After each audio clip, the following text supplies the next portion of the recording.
These are 10 lenses that take advantage of the smaller sensor size of APS-C cameras and give you something that you can't get on a full-frame camera. Now that might be size, that might be the price point, or in some cases these are lenses that simply don't exist as a full-frame equivalent, and there are people out there that I know, myself included, that have full-frame cameras, and we actually use our crop sensor cameras over the full-frame camera to use these lenses, or we use our full frame camera in crop mode just to access some of the things that these lenses can do for us. Now, the first one is one that has been around a little while, but do not sleep on this lens. I cannot tell you how good this lens is. This is an 18 to 35 f1.8 lens, and it's made by Sigma. Now, it comes on an EF mount, but the important thing about this is when you adapt it to a range of different camera systems, it works like a native lens. I've seen it working like a native lens on Sony and Panasonic, and when you adapt it to Canon, to the new RF cameras, whether that be crop or full frame cameras, also, of course, it's another Canon lens, so it works native. And I do have a video where I actually used a Sony camera and tested the autofocus on this lens. And the autofocus with the adapter, using this adapted EF lens, actually outperformed the native Sony mount lens. And with the links that I put to the different lenses below, if I actually have reviewed any of these lenses on the channel, I'll put a link to that as well. But the important thing about this lens, first of all, is price point. You can get it usually under $800. Sometimes it's on sale. You can get it probably closer to $600 or $700. Going from 18 millimeters to 35 millimeters is not a huge range, but throughout the whole range, it's f1.8. It's also extremely sharp, and this lens is sharper than most of the prime or fixed lenses I own, and the price of it is the same as one of those prime lenses. So if you've got an APS-C sensor camera, you want the best quality image between 18 and 35, then I just can't recommend this highly enough. And I will put the links to the different adapters that I know that work well with the different camera systems for that lens in the description down below. And once again, that lens does not exist on full frame, and there's a number of creators out there that I know that use that lens, and they consider it the best lens of all time. Some of the lens prices were a little bit cheaper than I remember, and I also found a couple of sales when I was searching for the best prices on these lenses, and I'll put all those details in the description down below. Now, this next lens has some similar features. This is a 17 to 70 f2.8 lens. And once again, this is a Tamron lens, this one. And once again, this lens does not have a full frame equivalent because we got 17 to 70, we've got f2.8, and we've got image stabilization. So there is no full frame equivalent that has all those features in one lens. And because of that, on my Sony a7 IV, I often use this lens on that camera in crop mode, particularly for travel because it's so good.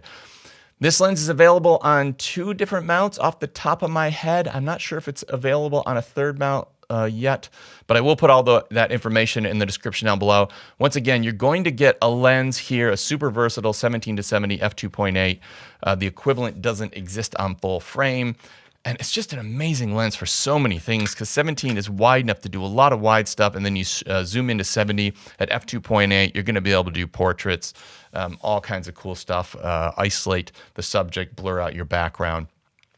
Yeah, a lens that I can't recommend highly enough.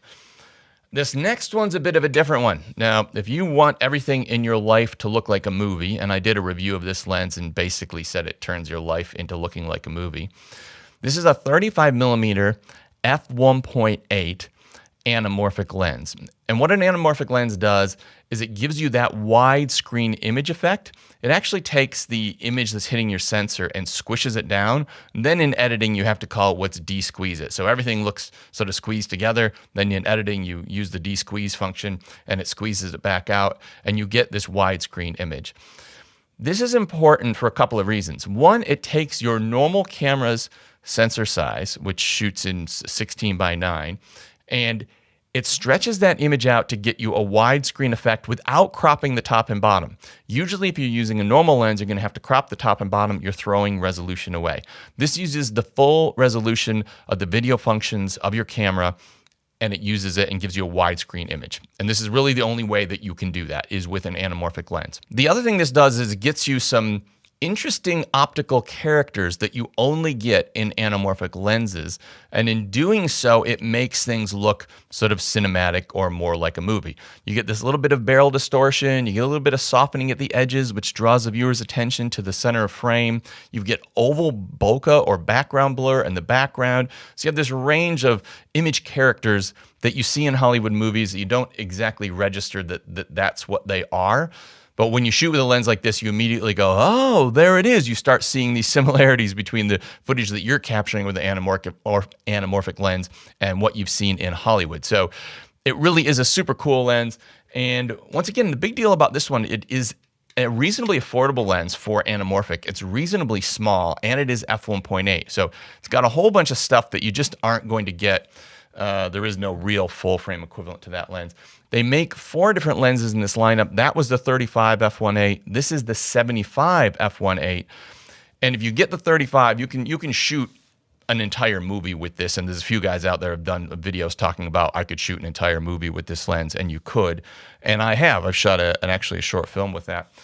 But I now have the 75 as well, and this is a great companion lens because it can really isolate your subject. It gets this really interesting oval bokeh. It gives you a completely different look that matches well with the 35, but it's just a great companion lens. So if you do end up going for a 2-lens kit, that's the second one. Now this next one is a 13mm f1.4 by Viltrox. This comes in 3 different mounts from memory, maybe Sony, Fuji, I think Nikon, not positive.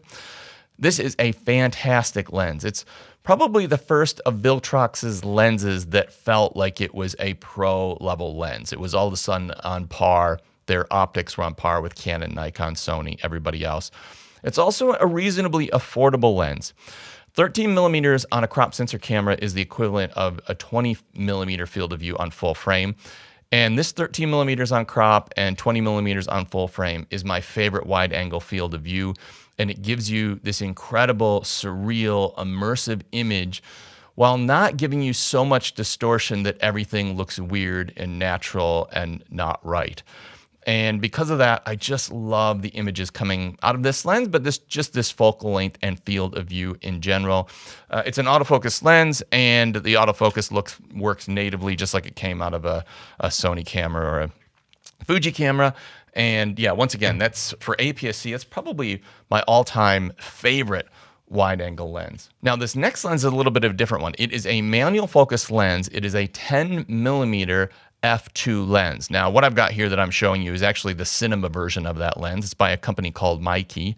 And Make or Micah, I can never remember how to say it. Anyways, this is the T2.2 cinema lens version. It's a little bit more expensive, but the optics appear to be the same as the photography version, which is a 10mm f2 lens.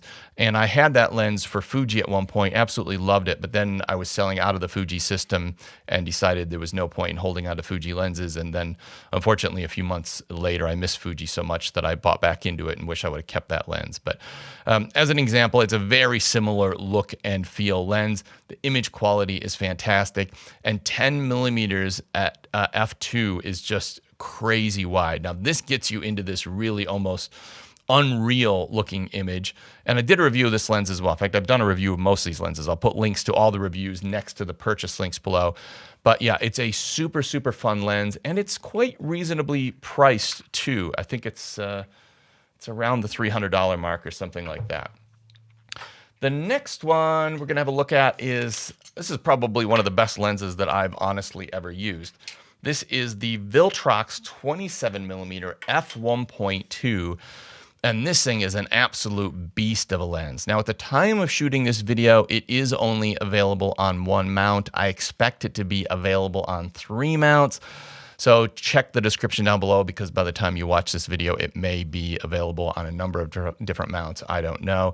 But this is a Viltrox lens, and this is the way Viltrox generally does these things. They often release it first for Sony or Fuji. I think they use that as an opportunity to work out the bugs in the system and figure out, what's going to work for what.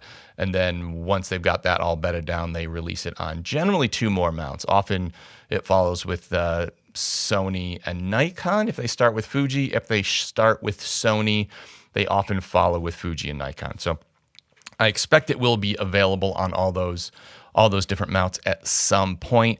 This is one of the first lenses they've called their Pro range.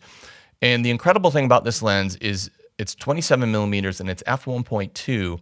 And not only is it an f1.2 lens, it is sharp at f1.2 from the center of the image all the way to the corners. Something that I didn't really even think was possible on an f1.2 lens, let alone an affordable budget lens like this. But yeah, this is honestly just such a good lens. I can't tell you how good this lens is. The image quality is just insane, once again, and an affordable lens.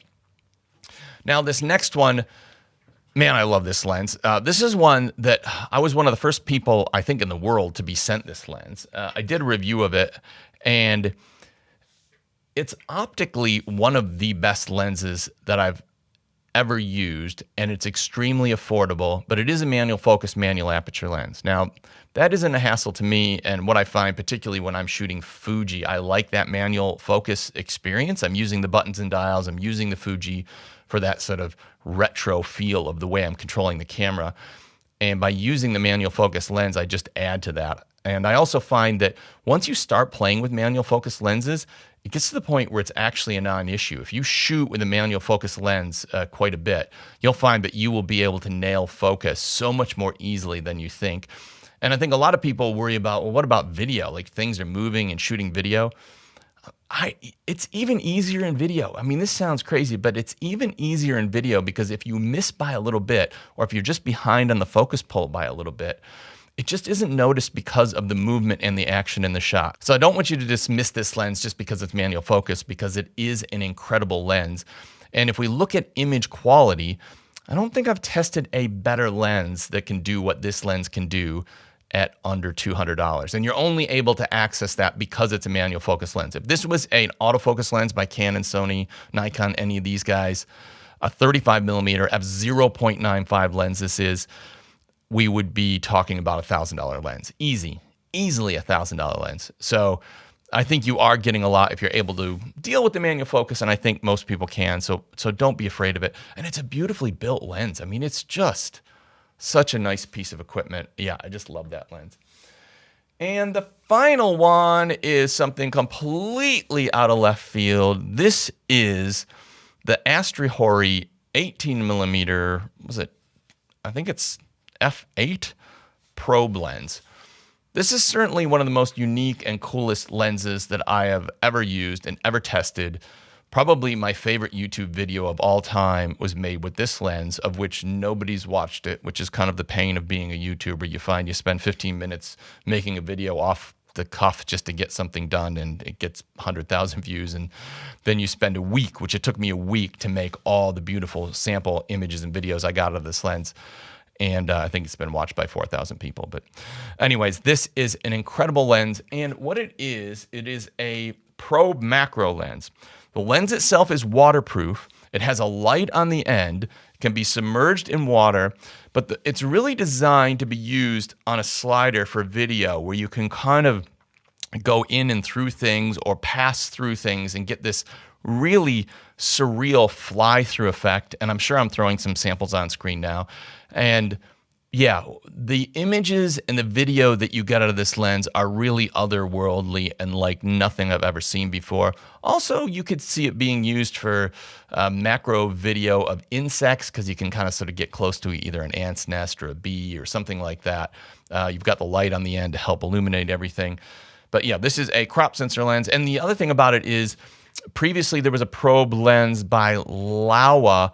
This lens gets very similar results on a crop sensor camera, and that Laowa lens is 4 times the price of this lens. So I wouldn't call it a cheap lens, but it's well under $1,000, and the images you get at it are like nothing you have ever seen before. Now, that was the final lens on the table, but it wasn't actually the final lens in the list, because I'd actually completely forgotten that I'm shooting this video on the final lens in the list. And I'm going to play a little game and see if you can guess which lens this last one is. And I'll give you some hints. First of all, it's made by a manufacturer that has made one of the previous lenses in the list. It is The manufacturer is probably considered the most premium or upmarket of the third-party lens makers. So it's not a Canon, Sony, or Nikon lens. It's a third-party lens. It's made on a variety of different camera mounts. And it's probably the most popular APS-C lens for YouTube videos like this. If you ask somebody, I want to get a good lens to get a blurry background and high quality image, and I've got an APS-C camera, this is probably going to be the #1 recommendation in most situations. Now, go comment down below and tell me what your guess is, and I will put a link in the description down below for lens 10 so you can see which lens that is. Now, if some of these lenses are out of your price range, I've just thrown a video on screen now. This is my ultra budget lens video. This is 10 lenses, some of them starting at about 19 bucks. And the image quality you can get out of some of these cheap lenses is honestly unbelievable.